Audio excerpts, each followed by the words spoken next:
There's a lot to talk about with what's going on with interest rates, both for borrowers and for savers. People trying to buy a home have had the first better news, not good news, but better news on mortgage rates in a good while, is rates have gone down since the Federal Reserve declared progress on the inflation front. Consumers in surveys show more confidence that inflation is in better shape than it was. I mean, it was really bad, ugly with the supply chain disruptions and the excessive government spending that went on in 2021, first half of 22. And so many industries, we talked about in the fall, how Christmas gifts were cheaper overall this year, this Christmas season, than they were the prior couple of Christmas seasons, because people had what they wanted, and you had to kind of lure them out with good prices, and supply chain bottlenecks were gone and all that. And so we're in a better position with having economic balance. Plus, the Federal Reserve ran interest rates up so much that it has slowed the economy more than is obvious to a lot of people yet. And it'll be slower as we move through this year. And we may completely skirt a recession, which will be a miracle, or we may have a minor one. But the reality is, Federal Reserve has made it clear that, barring something unexpected, interest rates that they control are coming down, which means what you can earn as a saver is coming down. So this is a window I talked about in November. And in November, I encouraged you to do your money that's in savings right now, in regular savings accounts, that you don't need immediate access to. What I talked about in November was doing a ladder where you divide the money into 5 piles from a 1-year CD, 2-year, 3, 4, 5. That's more work than you want to do. Do a 1-year CD, a 3-year CD, and a 5-year CD to lock in higher rates for longer. Well, the rates have now dropped 2 months later, but there are still good deals in the marketplace if you shop around, particularly with online banks. There are a number of surveys out there. I find the easiest tool to use once you get used to it is bankrate.com. You skip the ones where advertisers have paid to be listed first, go past those, they call them sponsored ones, then you'll see the real list with the highest rates available for each term. I mean, right now we're looking at a 1-year CD, best in the country, around 5.6, 5.7, right in there. And 2 years, right around 5%. But when you go past 2 years, what we're looking at generally for terms 3, 4, 5 years, about 4.75% right now.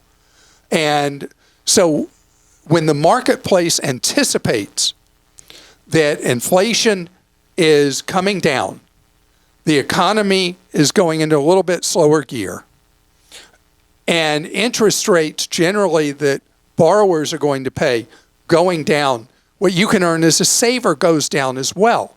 That's why chasing what's called hot money accounts, which is putting money in savings accounts that can change their rates every day, you're going to miss the window to lock in higher rates for longer. And so, yeah, you're looking, wait a minute, I can earn 5 point whatever in a savings account. Why in my right mind would I put money in a CD earning only 4.75%? So the idea is that as interest rates come down, there will hopefully be a time that 4.75 seems like a great rate. You know why that would be hopeful? Because it also means that what borrowers have to pay will be a lot more favorable than it's been. So my recommendation is the latter.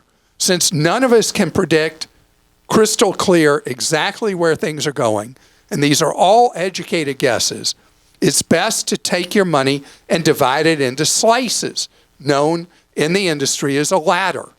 And again, you don't have to do 20% in a 1, 20% in a 2, 20% in a 3, 20% in a 4, and 20% in a 5. If you want to do it simpler, you can just do a third in a 1-year CD, a third in a 3-year CD, and a third in a 5-year CD.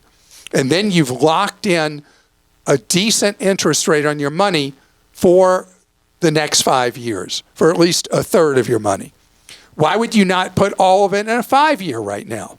Well, I'm glad you asked that, because the thing I said a minute ago, we don't have a perfect crystal ball. And what looks like the likely direction of interest rates over the next period of time may prove to be wrong because of some curveball that happens, some war that starts somewhere, who knows what. That's why you hedge this by doing money 1 year all the way to 5 year split up. Something else I need to warn you about. There are hoodlums out there trying to sell you fake FDIC-insured CDs. They are actually just promissory notes. Some of them are floating around right now offering as much as 8% interest. And they say they're FDIC-insured, but they're not. They're crooks just conning you. Now, when somebody issues you a promissory note, all they're doing is, I can write out a piece of paper. Hey, Krista, I promise I'm going to pay you 10% on this note, and I'm filling it out, 10% interest. Oh my gosh, I'm in. And here's my promissory note to you. Those of you who watch the YouTube show, you see me doing my... Keeping this, and it's on video. Yeah. So, but it's not a full contract because you haven't given me any money, so I revoke the offer. You don't have any cash. Darn it. Anyway, so the point is, you got to be really careful. I'm seeing some in these things that people used to get delivered to their homes called a newspaper. I actually still get a couple of printed newspapers. I'm seeing ads, typically in the sports section, offering these supposedly great deals on FDIC-insured CDs that turn out actually to be insurance salespeople trying to sell you stuff. And then there's the total phony balonies. If you go to a legit source like, what's it called, GoBankingRates.com, is that yes. the one? Or you go to Bankrate, or we have a list at Clark.com. You go to anything that is a source that you trust, you can see if they are FDIC insured, because they're not going to show you one. We're not going to show you one that's not FDIC insured, up to $250,000. And you can also go to the FDIC.gov website and make sure that something is FDIC insured. But the easiest way to tell is if I'm telling you the marketplace is from 4.75 to 5.6%, let's say, at the best at each length, that's the range, and somebody's offering you a CD at 7, 8, 9%, it's not a real CD.